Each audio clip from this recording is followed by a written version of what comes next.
Good morning to all guys. This is me Kiran Verma this side and I hope कि तुम लोग सभी ठीक होंगे. मैं भी बहुत अच्छी हूँ और आज हम the sermon at Benares first flight का चैप्टर 10 जो है रीड करने वाले हैं और मैं आपको एक्सप्लेन करूँगी इसको.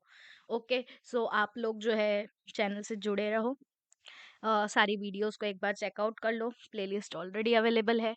क्लास 10th में कोशिश करूँगी जल्दी से जल्दी जो है पोर्शन कंप्लीट करूँ बिकॉज ऑफ जो है मैंने ब्रेक लिया था उस वजह से lot of disturbance has already taken place so I will be uploading the videos on daily basis now.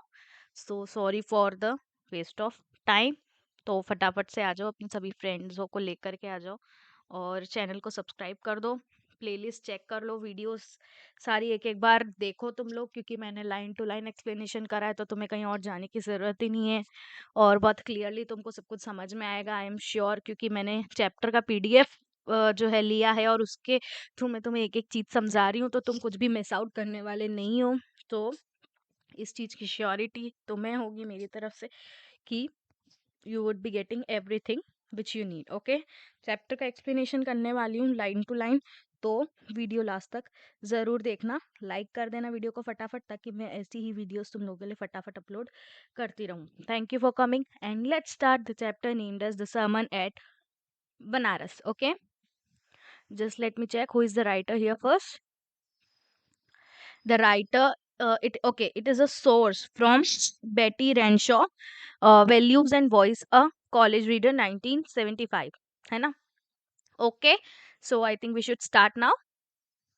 Yeah, so chapter name is The Sermon at Banaras. This is first slide, chapter number 10. Okay, very soon I will be ending up the complete portion of English class 10th. Okay, so stay tuned. Channel को subscribe कर लेना. Okay. Okay, so let's start. Before you read, that is an activity given here. So let's read it first.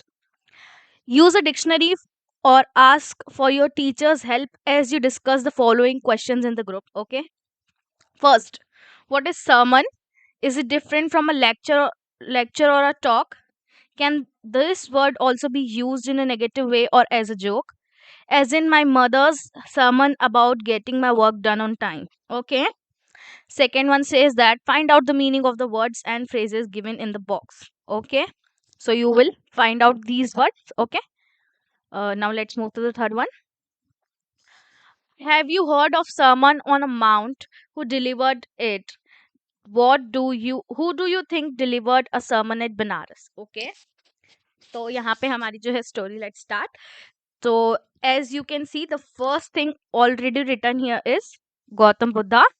So I hope कि तुम लोगों को समझ में होगा कि ये चैप्टर जो है किसके बारे में है.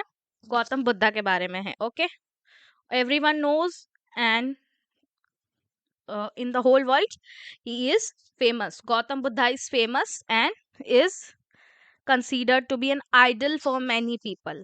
Okay, so everyone, I think no one is such kind of person who doesn't know or heard the name of Gautam Buddha in the past years. Okay, Gautam Buddha is a very famous personality and was on the way to get enlightenment.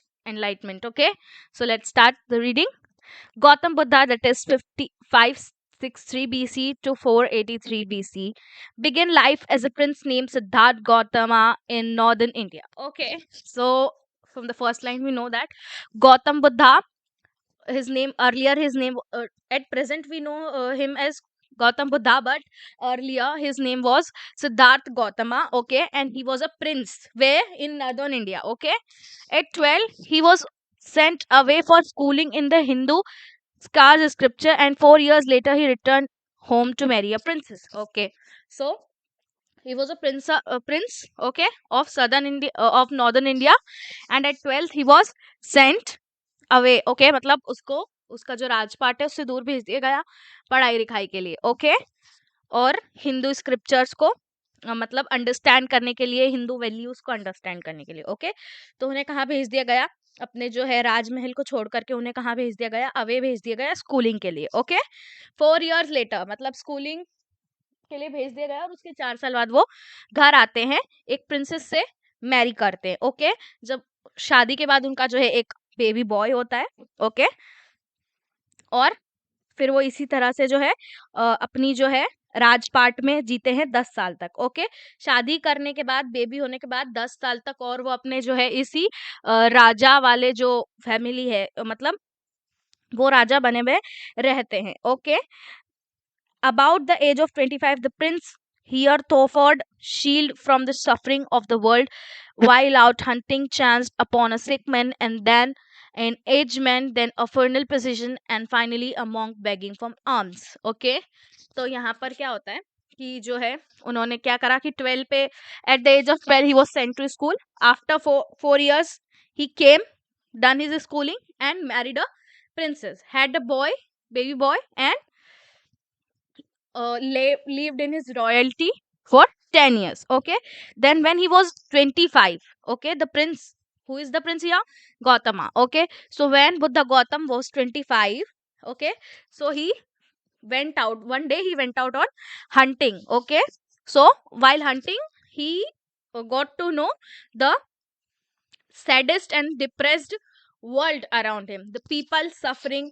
He saw people suffering, some were sad, there was a funeral processing going on. Okay, funeral processing going on, so he looked at all of the things. Okay, so he was a king now, so he hasn't saw such kind of depression and suffering. Okay, because he was having all kind of royalty earlier. When he moved out for a hunting one day, then he got to know that people have so many sufferings and people are so much sad and depressed. They have उनकी life में मतलब बहुत ज्यादा problem है, उनकी life में कितनी सारी प्रॉब्लम है. ओके, कोई किस तरह कोई बीमारी से जूझ रहा है, कोई किसी की डेथ पर रो रहा है, वहां पे फ्यूनरल प्रोसेसिंग्स हो रही है कहीं पे. ओके, तो वो वहां पे गए. ओके, तो उन्हें सबसे पहले एक सिक मैन मिला, बीमार आदमी मिला, देन फिर उन्हें एक बूढ़ा आदमी मिला, और देन उन्होंने फाइनली क्या देखा, उन्होंने फिर एक देखा कि किसी की डेथ हो गई है, वहां पे फ्यूनरल प्रोसेशंस चल रहे हैं. ओके, और एक मॉन्क को जो है आर्म्स के लिए बैग करते हुए देखा. Okay, these sights so moved him that he at once went out into the world to seek enlightenment concerning for the sorrows he had witnessed. Okay, so जब उन्होंने ये सब सीन देखा ना, तो उन्हें जो है एक चीज का समझ में आया कि दुनिया में बहुत दुख है और हर इंसान किसी न किसी दुख से जो है जूझ रहा है. तो वो क्या करते कि वो अपना सारा राजपाट छोड़ करके क्या करते हैं, वर्ल्ड की तरफ, दुनिया की तरफ आगे बढ़ते हैं एनलाइटमेंट को हासिल करने के लिए. ठीक है, okay, enlightenment means spiritual ability to control the inner emotion. Okay, that can be sadness, happiness, depression, or any kind of emotion. Okay, that is enlightenment. The state of high spiritual knowledge is known as enlightenment. Okay, he wandered for 7 years and finally sat down under a peepal tree where he vowed to stay, just wait, where he vowed to stay until enlightenment came. Okay, so ऐसे ही मतलब 7 साल तक वो जो है दुनिया में घूमते रहे और उन्हें जो है लोगों के दुख दर्द देखे, और उन्होंने फाइनली ये चूज करा कि वो क्या करेंगे, अब एनलाइटमेंट की और आध्यात्म की और खुद को बढ़ाएंगे. ओके, तो 7 साल बाद वो फाइनली कहाँ बैठे, एक पीपल के पेड़ के नीचे बैठे, और वहां पर क्या करने लगे, कब तक बैठे रहे, जब तक उन्हें जो है आध्यात्म और स्पिरिचुअल नॉलेज नहीं मिला, वो तब तक बैठे रहे. Enlightened after 7 days, he renamed the tree the Bodhi tree, tree of wisdom, and began to teach and to share his new understanding. Okay, so जब 7 साल बाद जो है बुद्धा एक पीपल के पेड़ के नीचे बैठ गए, तो उनको जो स्पिरिचुअल नॉलेज है, जो एनलाइटमेंट है, वो बिल्कुल 7 दिनों के अंदर ही जो है उन्हें क्या हो गया, एनलाइटमेंट की प्राप्ति हो गई. ओके, तो जैसे ही उन्हें एनलाइटमेंट की प्राप्ति हो गई, तो जिस पीपल के पेड़ के नीचे वो बैठे थे, उन्होंने उस पीपल के पेड़ का रीनेम करा और उस ट्री का नाम क्या रखा, Bodhi tree. Okay, as the name Bodhi, Bodhi मतलब बुद्धि. ओके, बुद्धि मीन्स नॉलेज, विजडम, माइंड. तो इंग्लिश में बोधि ट्री का मतलब क्या हुआ, ट्री ऑफ विजडम. और वहां पे जब वो बैठे बैठे, जब उन्हें एनलाइटमेंट की प्राप्ति हो गई, तो उन्होंने ट्री का नाम चेंज करके बोधि ट्री रखा, और वहां पर जो बैठे बैठे जो है लोगों को जो है टीच करने लगे. ओके, रिलीजियस टीचिंग्स देने लगे. ओके, मतलब पीपलों को, मतलब बहुत सारे लोगों को, ग्रुप ऑफ पीपल वहां पे बैठे बैठे लोगों को जो है प्रीचिंग्स देने लगे. ओके, प्रीचिंग्स मतलब रिलीजियस नॉलेज देने लगे। ओके, लोगों को सुख दुख के बारे में सब कुछ बताने लगे। At that point he became known as the Buddha, the awakening of the awakened और द एनलाइटेंड। ओके, सो जब वो ये सब करने लगे और उन्हें जो एनलाइटमेंट की प्राप्ति हो गई, तो उस टाइम से जो है उन्हें क्या बोला गया, द बुद्धा उन्हें बोला गया। ओके, और द बुद्धा का मतलब होता है द अवेकेंड और the enlightened. Okay, the Buddha preached his first sermon at the city of Banaras. Okay, तो जिस उन्होंने अपना फर्स्ट जो है सत्संग, सर्मन का यहाँ पे मतलब होता है सत्संग, किसी को स्पिरिचुअल नॉलेज देना, ग्रुप ऑफ पीपल को स्पिरिचुअल नॉलेज देना को हम हिंदी में बोलते हैं, सर्मन को हम हिंदी में बोलते हैं सत्संग। ओके, तो उन्होंने फर्स्ट प्रीचिंग अपनी कहाँ दी थी, Banaras, city of Banaras. Okay, the most Holi of dipping places of the river Ganga. Okay, तो बनारस में क्यों दी उन्होंने, बिकॉज जो गंगा, हमारी जो गंगा नदी है, जिसको हम अपने हिंदू धर्म में सबसे पवित्र नदी के रूप में जो है देखते हैं, वहां पर उन्होंने जो है बनारस में अपनी जो फर्स्ट जो प्रीचिंग है वो दी। ओके, क्यों दी, क्योंकि वहां पर ऐसी गंगा नदी को इतना पवित्र स्थान माना जाता है कि जहाँ पर आप डुबकी लगा लो तो आपके सारे तरह के जो है पाप धुल जाते हैं, इसलिए जो वहां पर जो है उन्होंने अपना फर्स्ट जो है क्या दिया, प्रीचिंग दी लोगों को। ओके, उस जगह का नाम क्या है, बनारस। बनारस में ही हमारी गंगा नदी देखी जाती। Okay, that sermon has been preserved and is given here. Okay, it reflect the Buddha's wisdom about the insecurable kind of suffering. Okay, Kisa Gautami had an only son and he died. In her grief, she carried the dead child to all her neighbor, asking them for medicine, and the people said she had lost her sense, the boy is dead. At length, Kisa Gautami met a man who replied to her request. I cannot give thee medicine for the child, but I know a physician who can. And the girl said, pray tell me, sir, who is it? And the man replied, go to Sakyamuni the Buddha. Okay, तो किसा गौतमी यहाँ पर एक incident describe करा है। Okay, सो किसा गौतमी एक women थी। ओके, और उनका जो है एक बेटा था, एंड वो वहां ही डाइड। ओके, उनका जो किस्सा गौतमी का जो दुख था वो इतना बड़ा था कि वो अपने बच्चे को, डेड चाइल्ड को लेकर के जो है पूरा घूमती रही अपने आसपास पड़ोस में, और डेड बॉडी को लेकर के वो इतनी ज्यादा ग्रीफ में थी उनके बेटे को ऐसे देख करके कि वो समझ ही नहीं पा रही थी, और उन्होंने अपने सारे सेंसेस खो दिए थे, और वो समझ ही नहीं पा रही थी कि उनका बच्चा जो है उनके बच्चे की डेथ हो गई है, और वो जो है सब घर जा जा करके जो है एक मेडिसिन मांग रही है कि मेरा बच्चा बीमार है, लेकिन वो इतने उस दुख में डूब चुकी है कि उन्हें ये समझ में नहीं आ रहा कि उनका जो बच्चा है वो उसकी डेथ हो चुकी है। ओके, सभी लोग बोल रहे थे कि she has lost her senses. Okay, मतलब वो थोड़ी सी क्या हो गई है, पागल हो गई है दुख में। ओके, सौरों में। एट लेंथ किस्सा गौतमी, और फिर क्या होता है कि किस्सा गौतमी एक आदमी से मिलती है। ओके, और बताती है, उसको सारा अपना दुख बताती है। तो जो है वहां पर वो आदमी उसे बोलता है कि मैं तुम्हें कोई मेडिसिन तो नहीं दे सकता हूँ बच्चे के लिए, लेकिन मैं एक फिजिशियन को जानता हूँ जो तुम्हें हेल्प कर सकता है तुम्हारी इस चीज में। तो वो जो वुमेन रहती है किस्सा गौतमी, वो बोलती है कि सर प्लीज मुझे बता दो कि कौन है वो जो मेरी इस प्रॉब्लम को सॉल्व कर सकता है। तो जो मैन होता है वो किसका नाम लेता है, गो टू सख्य मुनि द बुद्धा, और वो बोलते हैं कि तुम्हें जाना चाहिए गौतम बुद्धा के पास, तुम्हें जाना चाहिए। ओके, किसा Gautami repaired to the Buddha and cried, Lord and Master, give me the medicine that will cure my boy. The Buddha answered, I want a handful of mustard seed. Okay, तो किसा गौतमी फिर कहाँ जाती है, बुद्धा के पास जाती है, और वहां पर रोने लगती है और उन्हें अपना सारा दुख जो है बयान करती है। तो जो बुद्धा होते हैं, बुद्धा बोलते हैं, उनको बोलती बुद्धा को कि मुझे ऐसी कोई मेडिसिन दो जिससे मेरा बच्चा ठीक हो जाए। तो बुद्धा बोलते हैं कि okay I will help you. फिर बुद्धा बोलते हैं कि तुम ऐसे घर जाओ जहां पर आज तक किसी की डेथ नहीं हुई है, और उस घर से तुमको हैंडफुल ऑफ मस्टर्ड, यानी एक मुट्ठी भर तुम्हें मस्टर्ड राई लेकर के आनी होगी वहां पे। ठीक है, और and when the girl in her joy promised to procure, the Buddha added, the mustard seed must be taken from a house where no one has lost a child, husband, parent or a friend.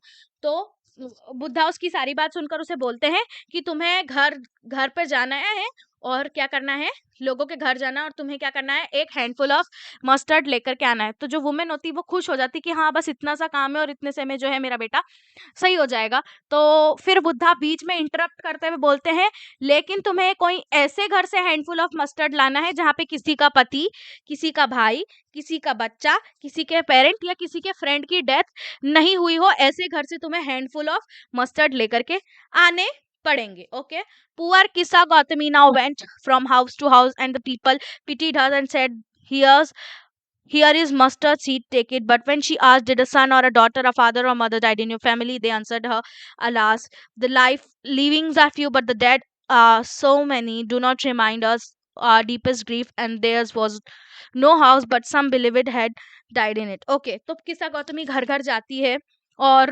Handful of mustard मांगती है। लोग उन्हें दे भी देते हैं, लेकिन फिर जब वो ये पूछती है कि क्या तुम्हारे घर में तुम्हारा हस्बैंड, तुम्हारा बच्चा, तुम्हारा फ्रेंड या तुम्हारे पेरेंट्स की डेथ नहीं हुई हो तो ही मुझे ये मस्टर्ड सीड देना। तो सभी लोग, ऐसा कोई घर नहीं होता है जहाँ पे किसी की डेथ नहीं हुई होती है। ओके, ऐसा कोई भी जो है घर नहीं होता है। सभी की लाइफ में कोई ना कोई, किसी की ना किसी की डेथ हुई होती है और कोई ना कोई अपने उस डेथ ग्रीफ से जूझ रहा होता है। Okay, Kissa Gautami became weary and hopeless and sat down at a wayside watching the lights of the city as they flickered up and were exhausted extinguished again. Okay, किस्सा गौतमी फिर बहुत ज्यादा depress हो जाती है, सैड हो जाती है, बहुत ज्यादा वरी हो जाती है। ठीक है, और निराशा के साथ जो है वो एक जो है फुटपाथ पे बैठ जाती हैगी, एक वे साइड पे, डाउन एट वे साइड वो बैठ जाती है और सिटी की लाइट्स को देखती है, जलती हुई बुझती हुई, बार बार जो है जल रही है बुझ रही है, वो देखती है उस चीज को बार बार। ठीक है, at last, the darkness of the night reigned everywhere, and she considered the fate of man, that their leaves flicker up and extinguish again. And she thought to herself, how selfish am I in grief? Death is common to all, yet in this valley of desolation, there is a path that leads him to immortality, who has surrendered all selfishness. Okay, तो फिर जो है वो जब उस light को भी जलते बुझते हुए देखती है तो उसको रियलाइज हो जाता है और वो सोचने लगती है खुद से कि मैं कितनी सेल्फिश हूँ और मेरा ग्रीफ कितना ज़्यादा बड़ा है। जो है डेथ है, जो मरण है, वो हर किसी के लिए कोई ना कोई एक ऐसा दिन होता है जिस दिन कोई ना कोई किसी किसी की डेथ होती रहती हैगी। और जिंदगी का नाम ही है जी करके मरना। Okay, so life is all about living and death. तो उसको जो है समझ में आता है कि life is all about enjoying and getting dead at a particular point of time. There is no sorrow or grief included here. यहाँ पर कोई भी दुख और दर्द की कोई भी बात नहीं है। जो इंसान आज जी रहा है, कल ना कल उसका किसी न किसी दिन मरण दिन जरूर होगा। तो life is all about grief. तो हम लोगों को लाइफ जीना चाहिए। हमें किसी भी दुख में इतना ज्यादा नहीं डूबना चाहिए, किसी के खोने पर इतना ज्यादा दुख में नहीं डूबना चाहिए कि हम ये भूल जाएं कि हमारी अभी लाइफ एग्जिस्ट करती है इस अर्थ पर। Okay, the Buddha said the life of mortals in this world is troubled and brief is combined with pain, for there is not any means by which those have been born can avoid dying after reaching old age. There's death of such a nature are living beings. Okay, तो गौतम बुद्धा फिर बोलते हैं कि ऐसा कोई नहीं है जो आज जी रहा है तो कल नहीं मरेगा। हर किसी को अपने बुढ़ापे में जो है मरना ही है। हर किसी की एक डेथ डेट ऑलरेडी फिक्स्ड है। As ripe fruits are earlier in danger of falling, so mortals when born are always in danger of death. तो बुद्धा बोलते हैं कि जैसे पका हुआ फल, जो पेड़ पर पका हुआ फल होता है वो कभी भी नीचे गिर सकता है, वैसे ही जैसे ही इंसान जन्म लेता है तो उसका जो है मृत्यु का जो वो डर होता है वो तभी से जो है शुरू हो जाता है। As all earthen vessels are made by potter and end in being broken, so is the life of mortals. Okay, तो फिर वो बोलते हैं कि जैसे आप कोई घड़ा बनाते हो तो घड़ा एक ना एक दिन टूट ही जाएगा किसी ना किसी के हाथ से। तो उसी तरीके से जो है जैसे ही कोई इंसान का जन्म होता है तो उसकी मृत्यु होना तय है, ऐसा गौतम बुद्धा बोलते हैं।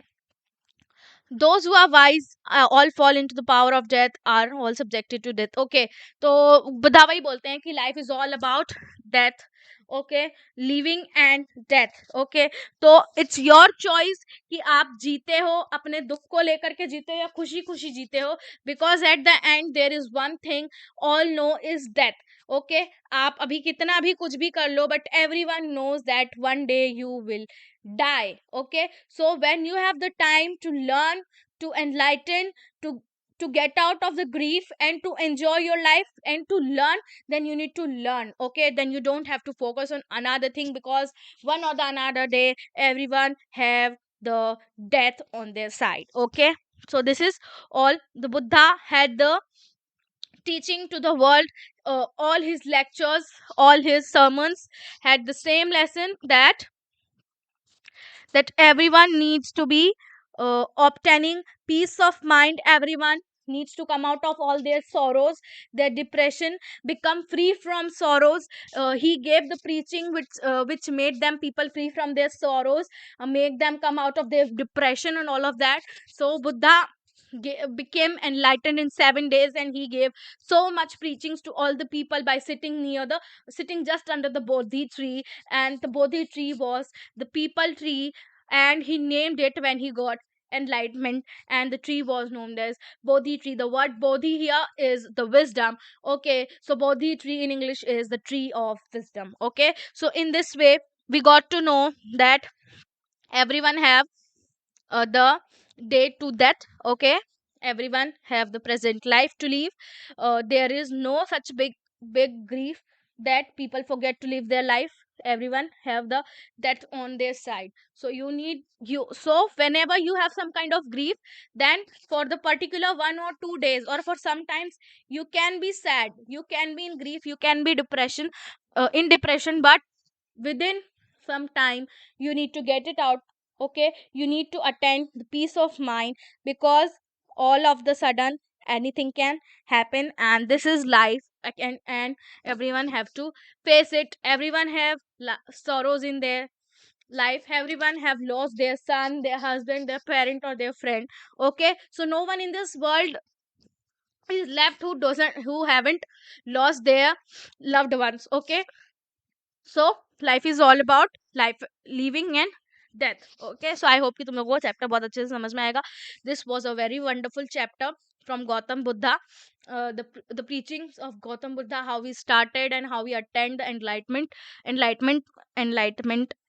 Okay, enlightenment. ओके, तो आई होप कि तुम लोगों को बहुत ज़्यादा समझ में आया होगा. Thank you for watching. Like, share and subscribe to the channel. Next videos फटाफट अपलोड होने वाली है, सो स्टे ट्यून्ड. प्लेलिस्ट एक बार चेक कर लेना, प्लेलिस्ट ऑलरेडी अवेलेबल है. Bye bye, take care. I will see you guys in the next video. Till then stay tuned to my channel. Playlist share कर दो, subscribe कर दो channel को, hit the bell icon to get the latest notification of my videos uploaded. Okay, और video को like share करो तो फटाफट थम्स अप दे दो, ताकि मेरे को समझ में आ जाए कि हाँ तुम लोगों को वीडियोस जो है और चैप्टर्स जो है अच्छे से समझ में आ गए होंगे. Okay, bye bye, take care. I will see you guys in the next video. Till then stay tuned. Like, comment, and subscribe.